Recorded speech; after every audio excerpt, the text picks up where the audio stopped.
going to be your host for tonight, and I hope you enjoy the talk. As ever, please leave comments in the Facebook, Instagram, YouTube, and Twitter comment section if you want Nia to answer your questions. Cheers. Thank you very much. Over to Nia. Great. Hi, my name is Nia. I am an Indigenous activist from Buenos Aires, Argentina. My family is from Peru and they are from the Andes. And I just wanted to talk to you about also the Latin American perspective of environmentalism, the climate movement, climate change, and how the climate crisis affects us, which is really related to the theme of extractivism and colonialism that is affecting many communities in the global south and many countries in the global south. So to start about the topic, I always like to talk and introduce the climate crisis as a consequence of a system that affects us all worldwide, which is extractivism combined with capitalism, which is extracting resources, extracting the earth, extracting nature to get wealth, to be wealthy. To do that, this is usually done in all the territories in the lands of the global south, which is displacing indigenous communities to extract from the territories, to extract from their lands, to exploit their workers. And that is something that has been happening for over 500 years here in Latin America, at least, with the beginning of colonialism. So what that does is that it puts us in this position of having to exploit the environment in order to gain wealth, which ends up in the way we are. So if you know about this, ExxonMobil had this paper, I think at the end of the 70s, 80s, where they knew that exploiting the oil market was going to cause this, was going to cause this climate crisis, was going to cost the lives of thousands of people around the south, the global south, and mostly from poor communities. And they did it anyways, because it was something that was going to give them a lot of money, a lot of wealth, and they put that before the lives of people and before the future of many of us. And hearing that is usually something that made me realize after seeing and maybe all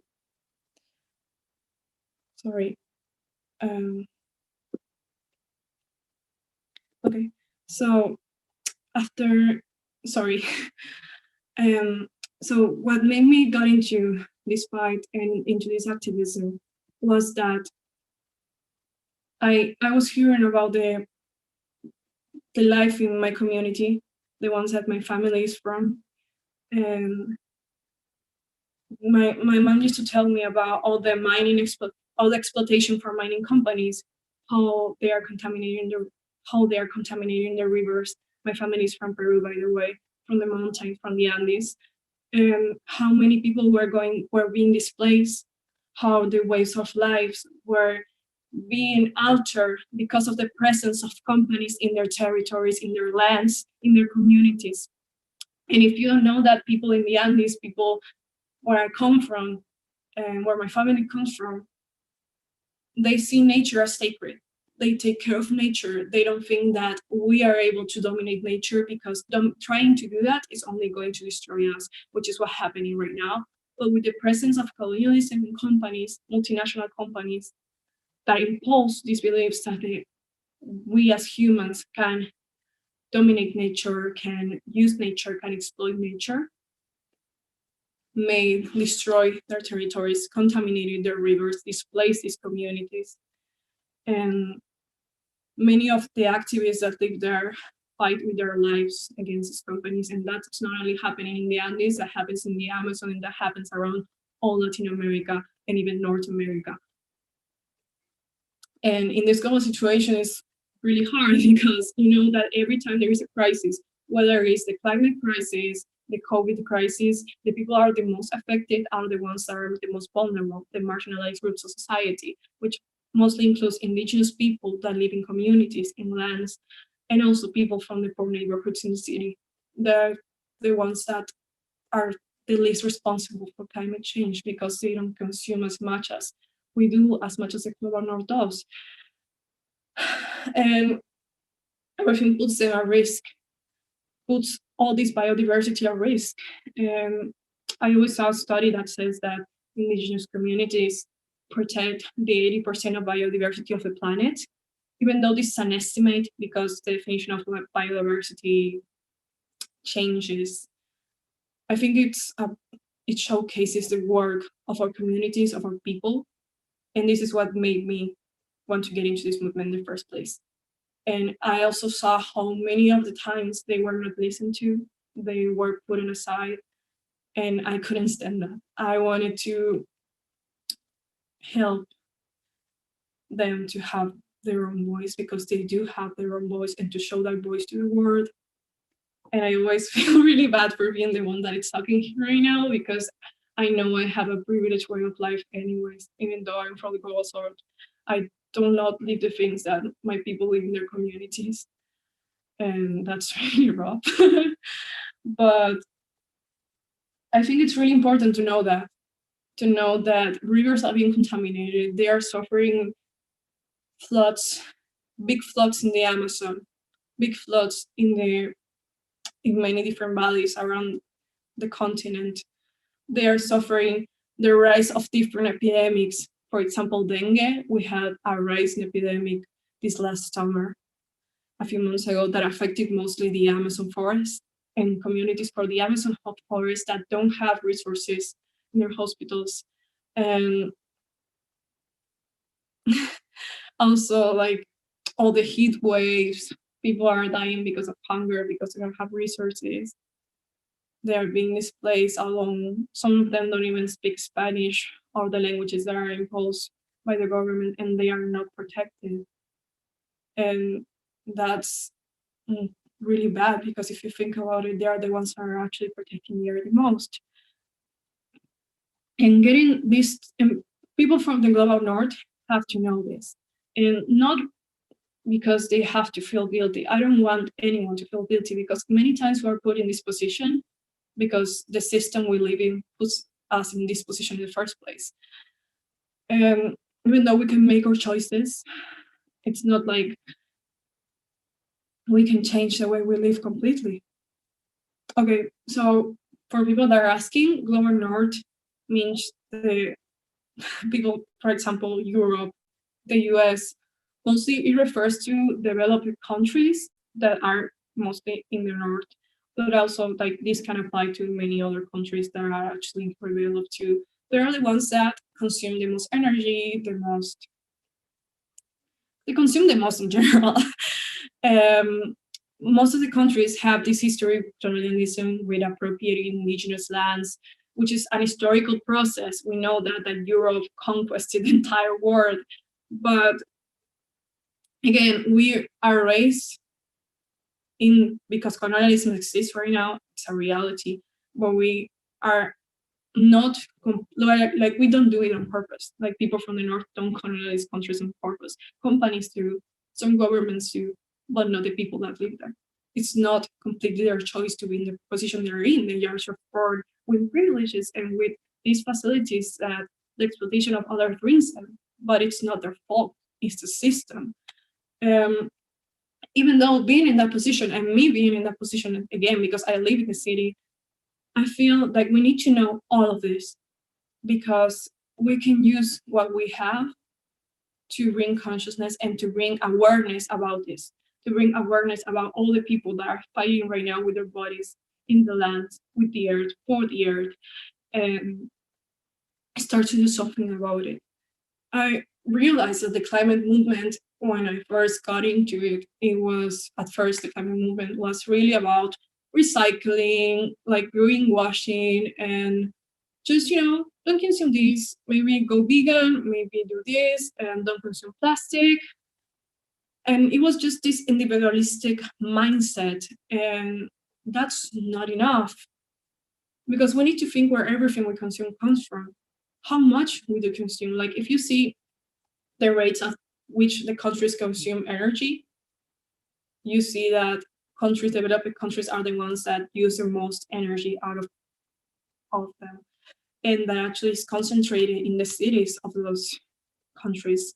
So It's like, hey, we're in this position. We have to do something about it. And the first thing we have to do is to ask for a change in the system. We have to ask for a change of everything that's happening, because it cannot be that we are living at the expense of the exploitation of others, and the companies are getting richer and richer because of the exploitation of others.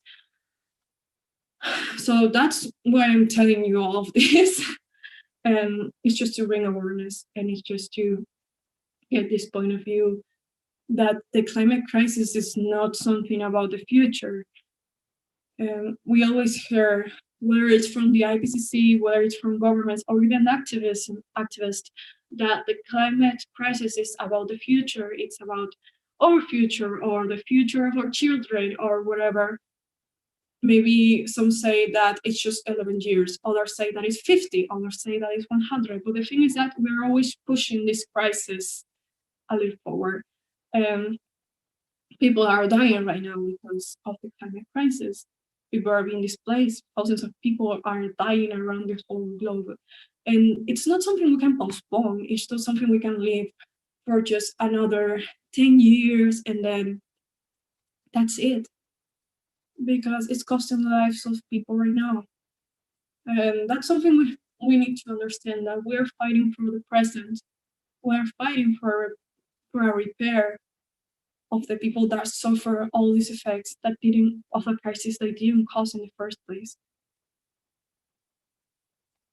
So I'm going to see what you asked me. I'm talking about. Okay, so they asked me about what it's with the animal industry.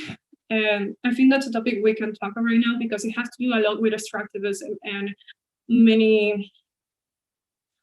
I think, and I always going to say that if you have the privilege to be able to decide what you eat, how much you eat of something, how much you use something, buy something, I think you should do it. Because even if it's just individual action, it helps.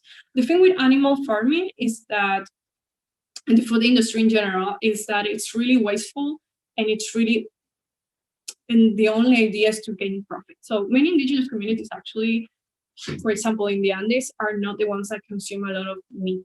Like my family, when they lived there, they didn't consume almost any meat or animal products in general, because raising animals for livestock is wasteful, and it has a big cost on nature. And it's not something that and we see that. We see that in our lives. Like, we see how many land is used to raising livestock, which is the most wasteful product, I think.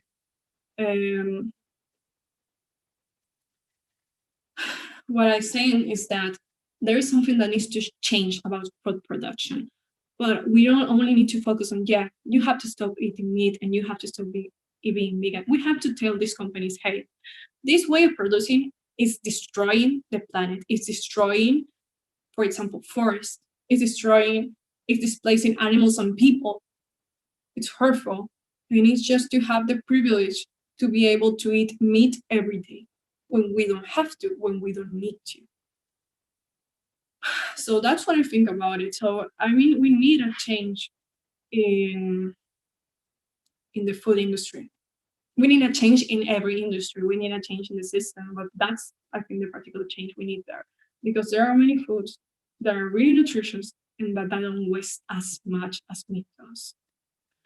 I will see another question. Wait a second.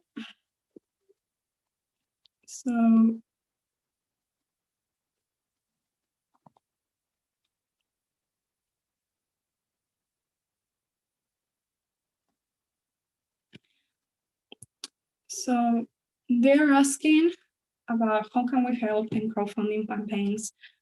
So the thing is this, crowdfunding campaigns are always useful.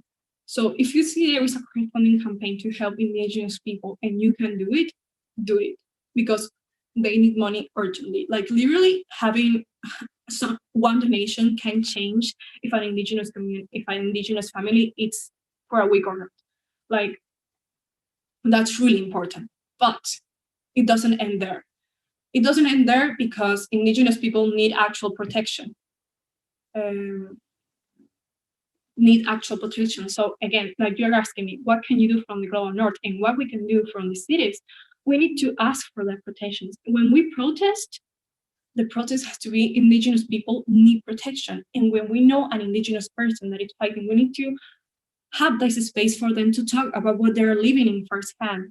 So it's not just, again, it's not just feeling guilty. It's saying, hey, okay, we have this privilege, we consume this, but we have the resources to help because of the privileges we have. So not only let's help with crowdfunding campaigns, let's help with asking the governments to be responsible and the companies to be responsible for the situation of Indigenous people. When we see, for example, something beautiful that happened a few months ago was that in a province called Mendoza in Argentina, they were trying to modify a law that was going to allow mining exploitation. Like there's more mining exploitation than there was already have. So there is already was, and it's going to be really dangerous because that province is going on a dry season that lasts like 10 years. And they don't have water. They are in scarce of water. They have water scarcity. So what people from the global north did, and from Catalonia, which I found was beautiful, was they actually made a protest and they say, hey, we need the government to be responsible for this and do not allow this law to go forward. Do not allow these companies to go forward. So they protested, and Argentina didn't only have the resources of just the city of Mendoza or the country, they have international support. And that's important. If you march for us too, again. So that's something really necessary to know that we have the backs of our international mates. We have international support. So I think that's the best way you can help, aside from that.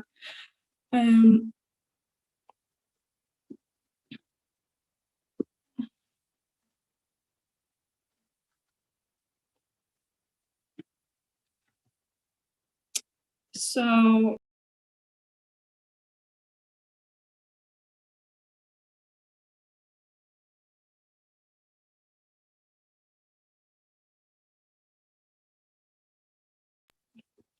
sorry.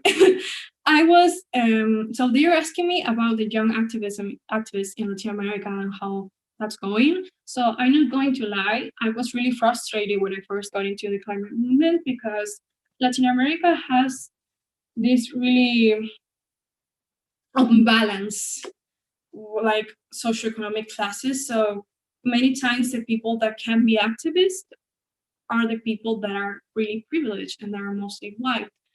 And it's really hard to get to them because they don't live most of this I'm talking about in firsthand, nor their families do. And that's a problem, because we all have two types of activists: the ones that can do it because they have time to do it, and the ones that do it because they don't have anything more to lose. And for me, it was really hard to get these ideas into the picture because first people didn't want to listen to me because I was the only one talking about it. But then I met people from all around Latin America. Then I met Indigenous people from all around Latin America that are doing things like I am doing in their respective communities and cities and countries. And they are making these big efforts to get this message forward. And they are even convincing the people who first didn't want to listen to do it.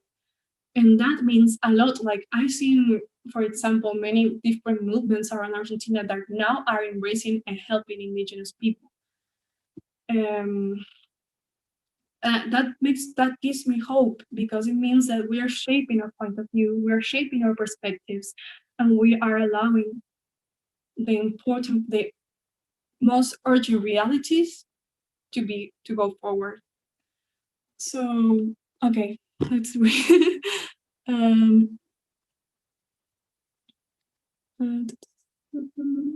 So knowledge in the industrialized country with symbiotic relationship is underrated.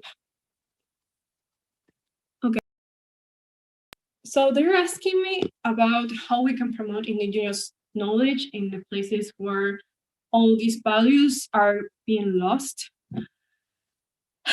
So many people that live in the cities, and that's something I do a lot, are trying to bring all these beliefs back to where we live from. So something I do a lot in Instagram, and I know a lot of people around the world that do this, many Indigenous activists from the cities that do this, is inform. So we explain, we do talks, we say, hey, my community live like this.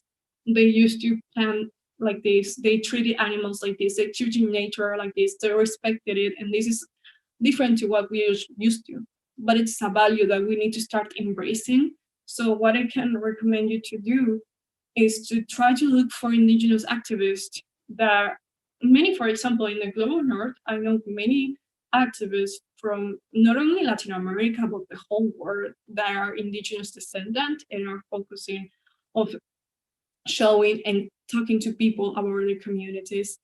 And I think that's really helpful. So I recommend you to do that. To look for Indigenous activists in the city that usually are the ones that are being displaced from our communities, and they're going to teach you a lot. Like I learned a lot from a lot of people around the globe because of that, and I'm really grateful. Wait a second, chat. What companies' products should we call because their extractivist behavior? Please let us know.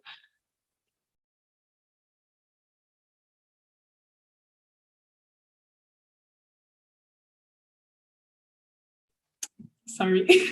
This is so they're asking me about which products we should boycott because of the extractivist behavior. So usually the products that you are asked to boycott in general are the ones, for example, don't buy a cell phone every year. Don't consume a lot of livestock, or even go vegan if you want. But if you go vegan, check. Don't buy, like, for example, avocados from Peru if you live in Europe. Buy no, wait. Should we all go vegan? And what's wrong with avocado? So the thing about veganism is that it's hard. Like I know that not everyone can go vegan.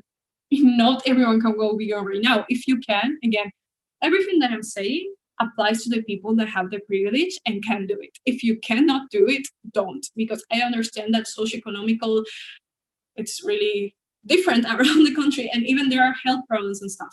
But if you can, do it. So the thing that happens with avocados, for example, and with many fruits and vegetables that are imported to Europe from the global south, is that they are made destroying the earth and at the expense of displacing indigenous communities that have self-sustaining economies. What happens, for example, with avocados is that in Chile, they are living the biggest rice season, I think, in the north of the country, because they plant so many avocados to export to, for example, Europe, that their soil is not, how do you say when it erodes, I think, erosion, like soil erosion. So now they're in a dry season and their soil is destroyed because, again, what they do is they exploit the soil as much as they can to produce as much as they can, to sell as much as they can, and then you can do anything about it. So that's why I say it's really important to see where what you buy is coming from. And the same happens with fast fashion, where what you buy is coming from. I know everyone can do all this, like, for example, changing their lifestyle because of this. Again, I know there are so many implications for doing that.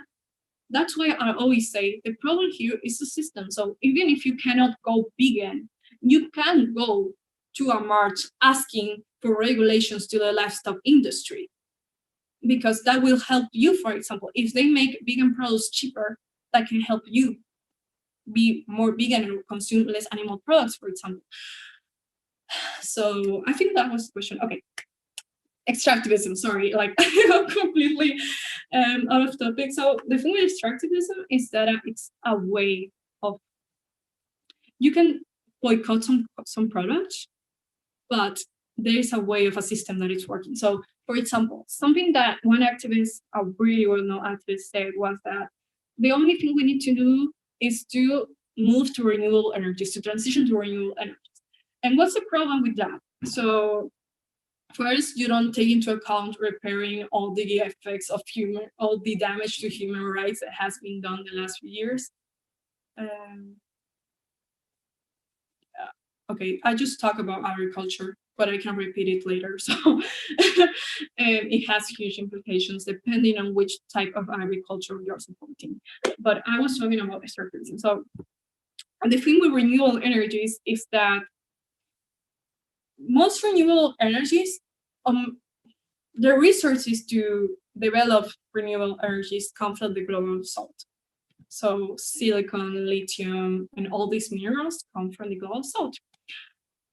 And what's the problem? If you just transition to renewable energies, you're going to have the same system that put us here in the first place, which is you extract minerals from the south, leave all these rivers contaminated, all these people displaced, all this nature destroyed, so you can create a source of energy for the global north. That's not enough. I'm not saying we don't have to transition. What I'm saying is we have to transition, but we have to do it with regulation. We have to know that we cannot just extract and have a new type of energy, because what we're doing is over-consuming. Humans, mostly from cities, are over-consuming, are consuming too much, because capitalism, what it does as a system is create needs, create necessities for us to buy. It encourages us to buy, because when people buy things for you, you get money. And the biggest goal of capitalism is to make money. That's even in its name.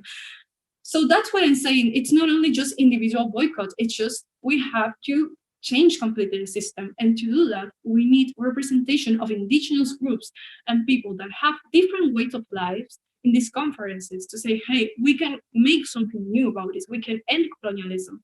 We can end this over-consumism that it's not helping anyone, and change the way we're living. But again, to do that, we need the people in conferences that are living it firsthand and that know other ways of lives.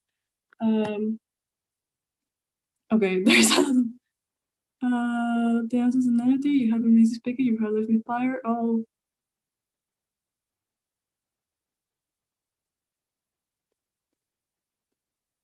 Okay. So Levi.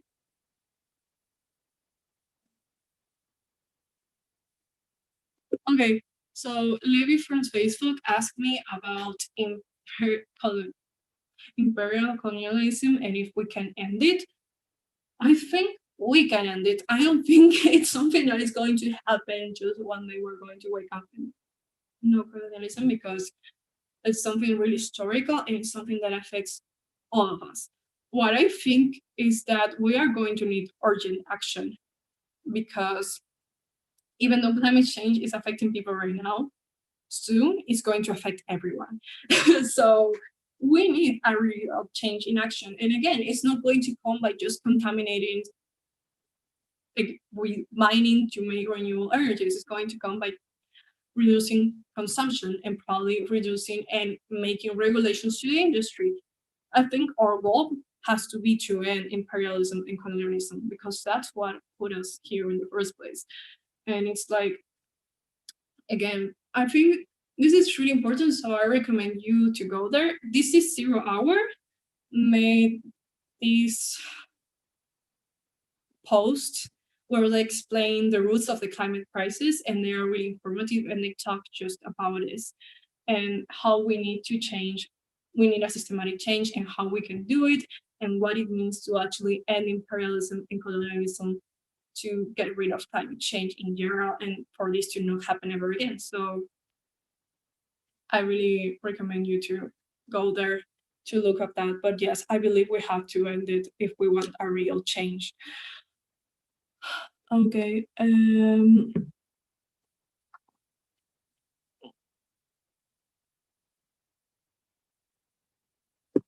Okay. So you're asking me, from Instagram, they are asking me about crop rotation. And yeah, many communities do that. That's actually a really good sustainable way of life. So what happens in the Andes is that they have seasons, for example. So in one season they eat a lot of corn. Yeah, corn. That's a word, corn in English. And in other seasons they eat potatoes, and in other seasons they eat like different foods, different regarding the season. So you know that Inca culture and many of the cultures that actually live in the Andes know a lot about agriculture. They develop these amazing systems, agricultural systems that take care of the earth because they know that they need it to survive. And they couldn't import anything from anywhere in the world because they just have their communities, and well, the imperial part, you know, it's just that sector of the continent. And they do that. And that's actually why they don't eat a lot of meat. What happens is that in the case of, not only they rotate the different types of foods, but also plantations, but also, for example, in the winter, they don't kill animals, for example, to eat them. Or they kill them when they are really old, and they do that, and they let the meat to dry, and they just eat them when they have to. If they are going to a really rough season, for example, in the winter, they eat animals. But that's just the circumstance they do it with. Huge animals. They eat other types of animals that are really small in every season, but with, like, for example, how will we? I think it's lambs and pork and stuff. They just eat it one really sporadically. And if we should change that with, for example, even with just importing foods to other places, I think we could even just avoid some communities kind of eating meat completely. When I go there, I don't eat meat. I don't need it. I usually have mostly a vegan diet.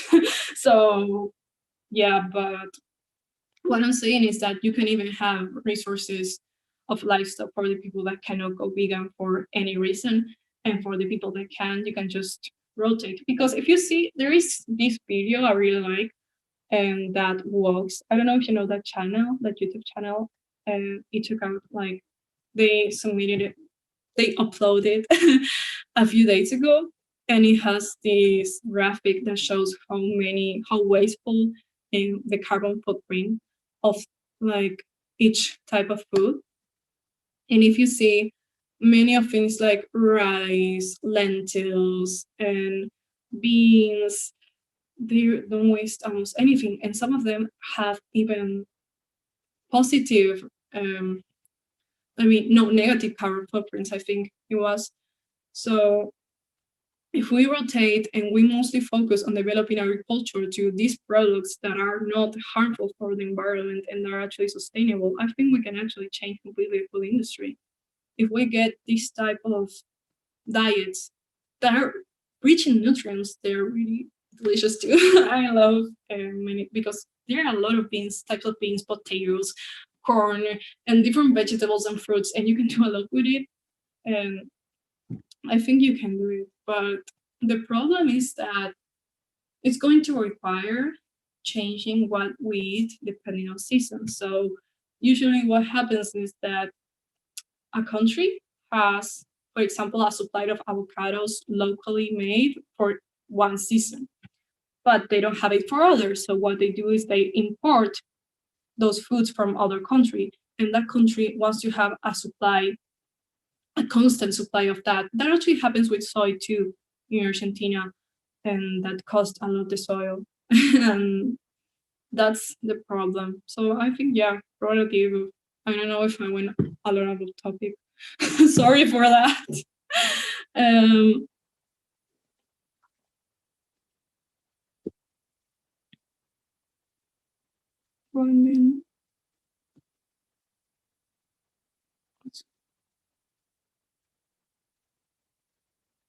so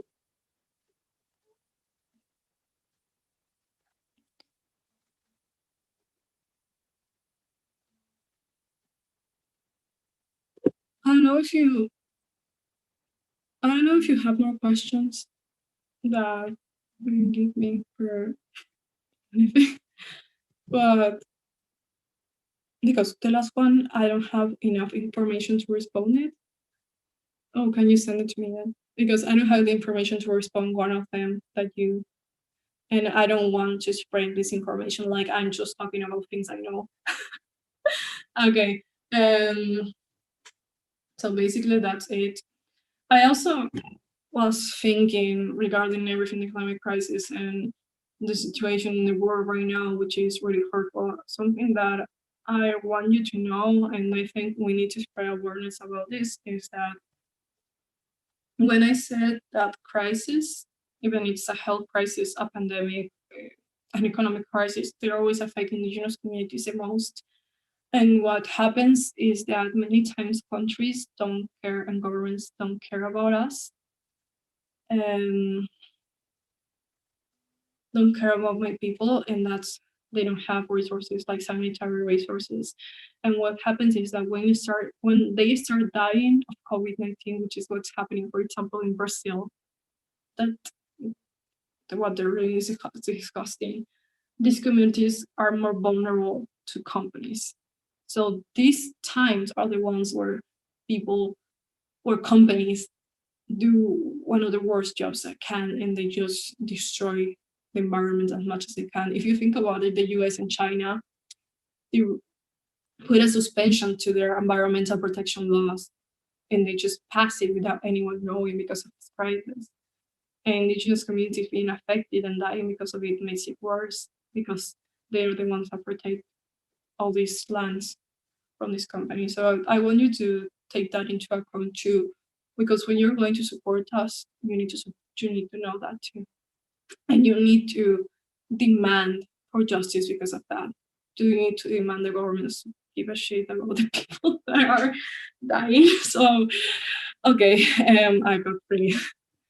Um,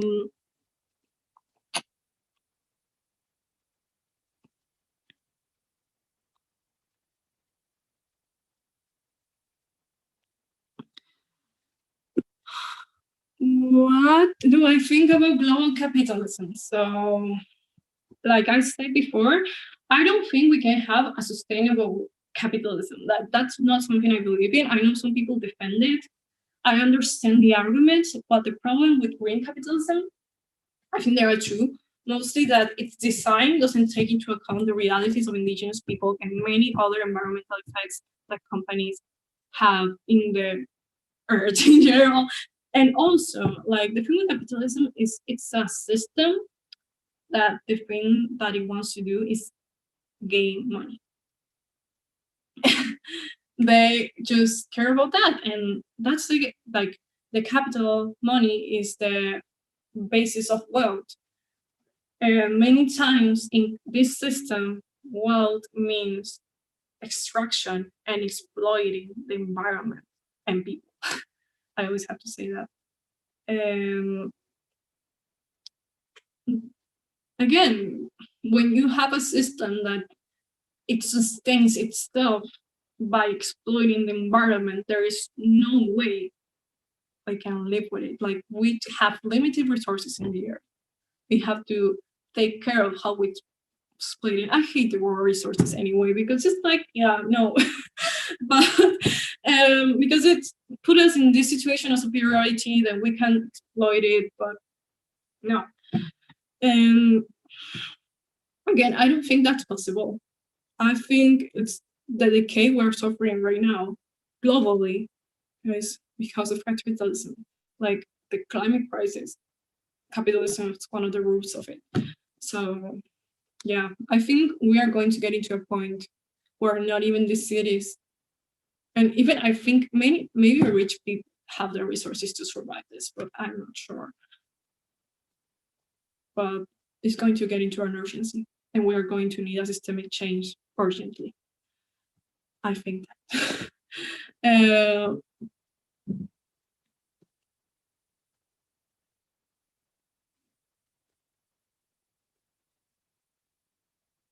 Fronty Phoenix.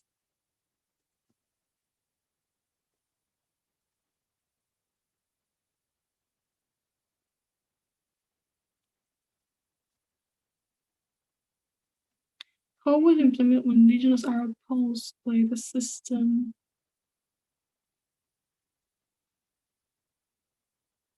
Vehicle to strike value. Okay, so Felix from Instagram asked me about how do we implement Indigenous rights. I don't really understand the question, so I'm sorry if I don't answer what you think you're answering. So I know it's complicated, right? Because Indigenous people are fighting against what sustains the system I'm talking about.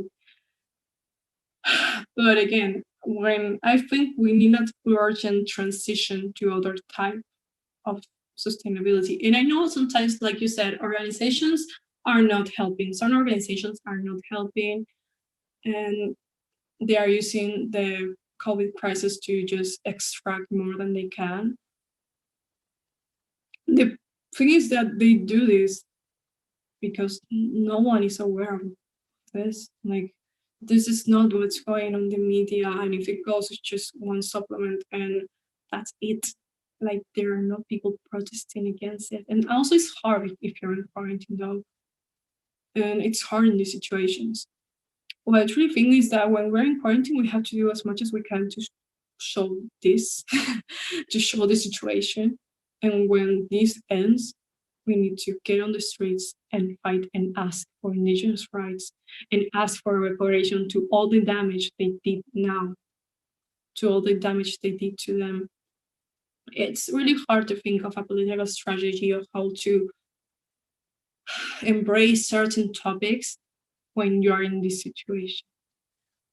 But what I know is that if these claims has as much media coverage as, for example, Greta Thunberg has, it's going to start making a difference. That's what I think.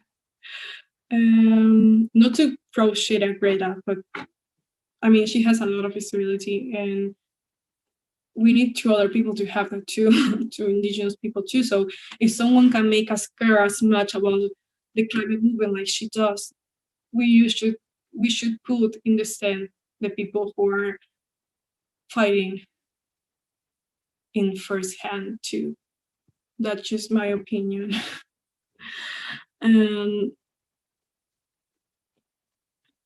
Pretty good question. Are people too selfish? Vegans are still the worst.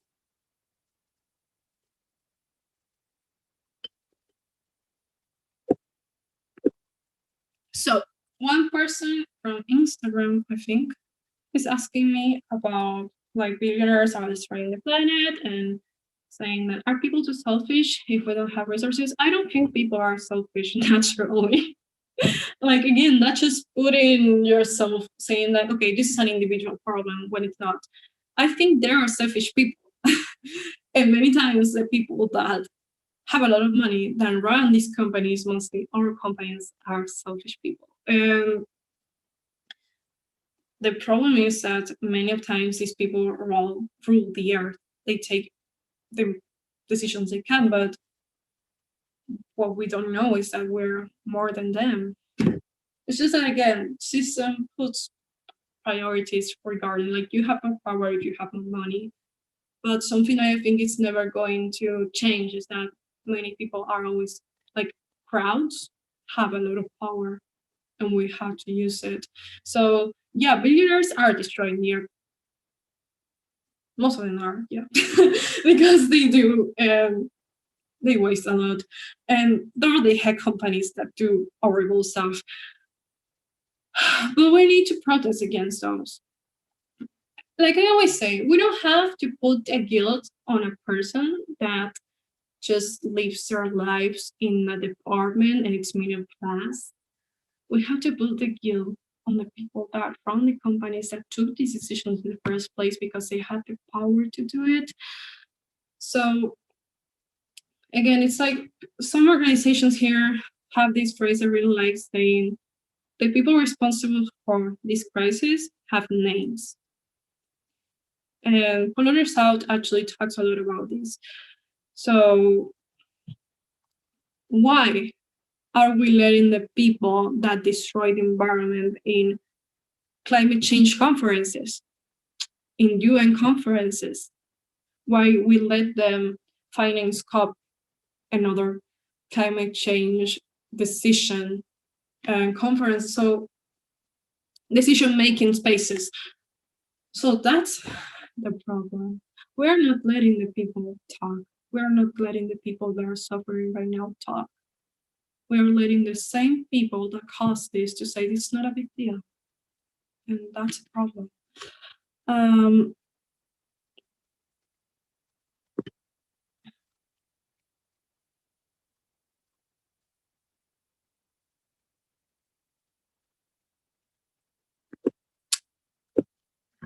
Okay, so you're calling me an hypocrite? Well, first, this is made in my community, so.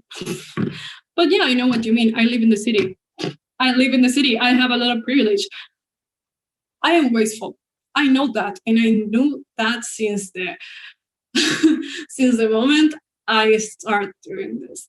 Okay, because I know that I have a lot of privilege that my community does not have. But what can I do about it? And that's the difference. I'm saying things that are real, that I do, and I'm making the effort to try to change. We're making the effort with many people to try to change it. That's why I do what I do in my free time, and also because I have the privilege to do it. I know that, but everyone does that. We are all part of this. We are. And again, like I said, it's not an individual thing. I'm not going to play the guilt on anyone because we are put in this position when we are born. And if I just go to the mountains and not do anything about it, it's not enough. I mean, I go to my community, I engage with them, but I have the resources to take these issues here, to talk with you here, so you can actually march with me, so you can actually move and get on the streets with me to ask the people that are in power to take responsibility for their actions. That's what I'm saying. I never take the blame on anyone individually, because except the people that have the power to actually make a systematic change and they decide to not to do it. That's all I can say.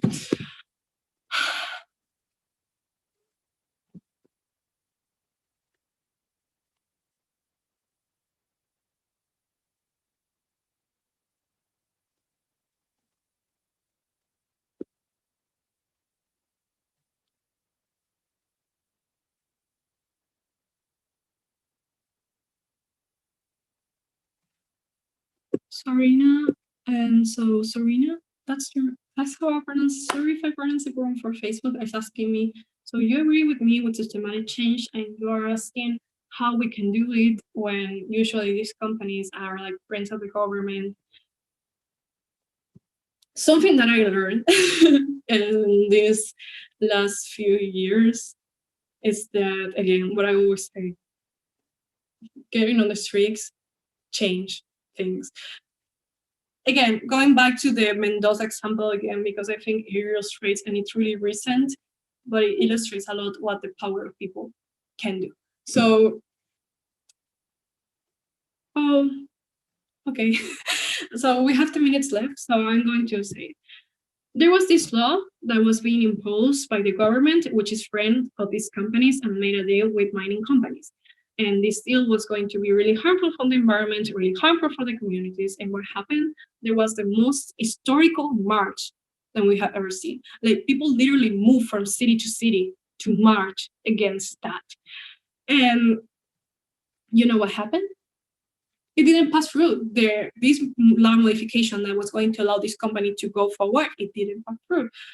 And what I see is that many bigger movements or environmental movements are focusing on the individual instead of going all together, asking the government for an actual change. For example,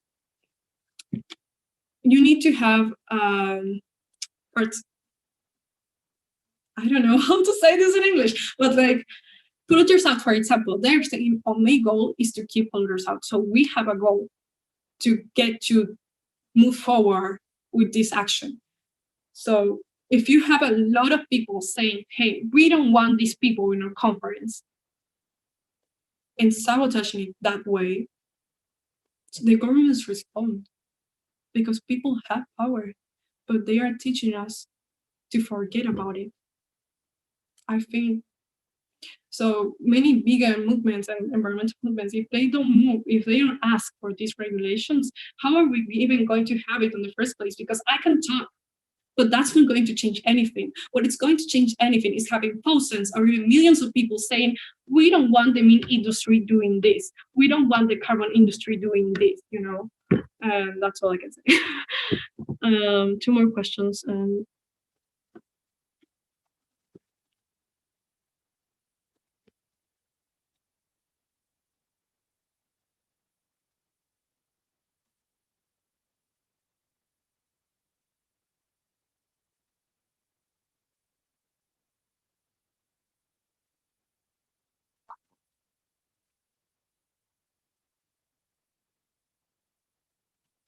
Okay, so there is this question from the UK of Richard Wadi that says, focusing on the companies and government amounts to an avoidance strategy, but that is convenient because you also have to come in terms with well over the half population who enjoy eating meat and feel they have the right to choose to do so. Those people can also claim that they are far more supportive of animals than vegans. Meat eaters at least give them, okay.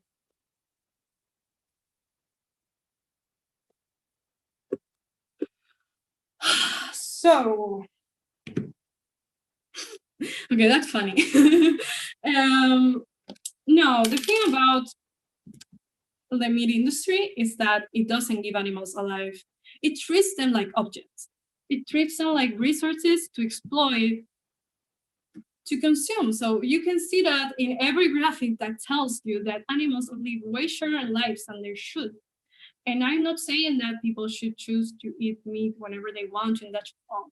What I'm saying is that even though we need to be responsible for some of our actions when we, for example, some of us can decide to not support the meat industry, others can't, and I understand that. For example, in Argentina, we're one of the biggest meat producers in the world, so poor neighborhoods usually have to eat meat because all the things that are left over from their industry are really cheap and are sometimes cheaper than some not vegan products, for example. But the meat industry doesn't keep animals alive. And again, what I'm trying to talk about is that, for example, my community, or the people that need to eat meat for urgencies, they just don't waste land, waste lives, kill animals when they are little babies to eat them. They wait till they're really, really old. They let them live their natural way of life. And when they're old, they kill them. I don't agree with killing animals in general, but I know that happens. And I have a different point of view of veganism than many people do, but which is completely different. If you see about it, it's just a question of urgency. And yeah, we need to go to the government because many people think that the meat industry and the dairy industry is horrible, but they cannot choose what to eat because they don't have money to do it. And I don't know because I have literally hundreds of people talking about that in my Instagram every day and asking me, hey, what I can do because I feel guilty because I don't want to eat this, but I don't have any choice. Because the meat industry supports these products instead of the ones that they should be supporting, that are the ones that are sustainable for the environment, that are the ones that are vegan. So when we are asked for a regulation, we ask for this to stop treating animals like resources, to stop this destruction of the environment, to sustain a diet that is not necessary, it's not sustainable, and it's just a way to show, and it's mostly for the privileged ones. Instead, and then the rest, the leftovers, go to the poor people. When we could have a good diet to everyone, that it's not costing people's lives, forests, nor the environment, nor the lives of millions of animals every year. I just think that.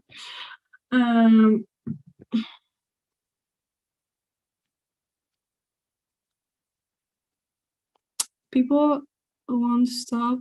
What are you talking about? I believe the coronavirus. So I want someone asked me, wait a second, I want to see where are you from? Instagram. Okay. So why I'm going about the climate change? Because you cannot forget about the other. I know this crisis is awful. But again, what I'm saying, coronavirus, like every crisis, affects the most marginalized groups in society. And you know who is dying because of it? Many indigenous communities that protect the earth because against of climate change crisis. So this virus is not only costing the lives, mostly costing the lives of the people that are suffering the climate crisis right now. And this pandemic, I think, is going to last probably a year.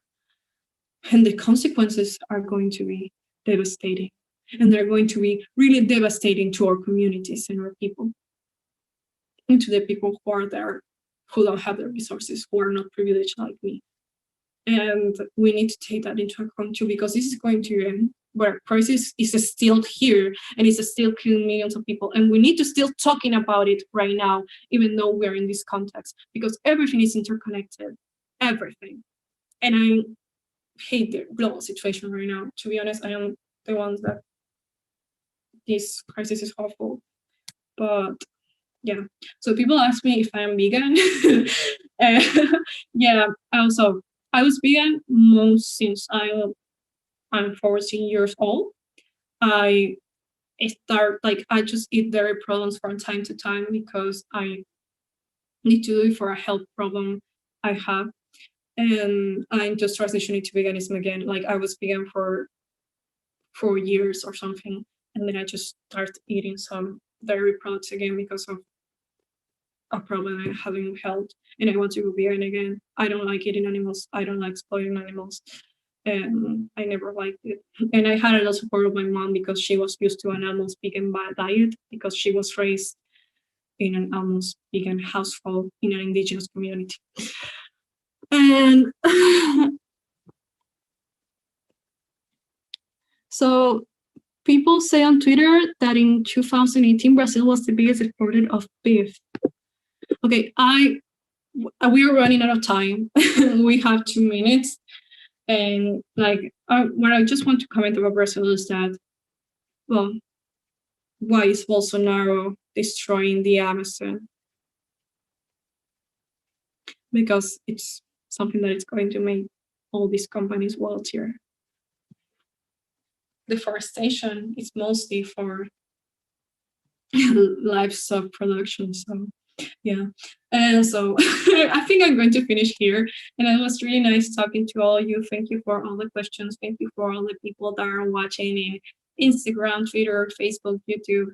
Like, really, thank you so much. And thank you, Extinction Rebellion, for giving me this place to talk. I am really grateful because of that. So I just want to say thank you for all for listening. I'm really grateful.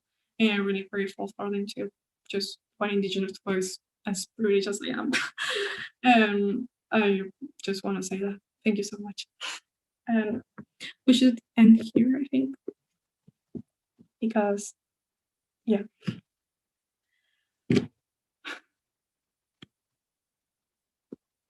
Thank you so much for joining us for Extractivism in Latin America. Thank you to Nia, our presenter for tonight. And as ever, if you want to join Extinction Rebellion, please go to rebellion.global to sign up to your local group. And thank you for all your questions. And sorry that we couldn't answer all of them tonight. But we really appreciate them all and they're all very valid. Thank you very much and good night.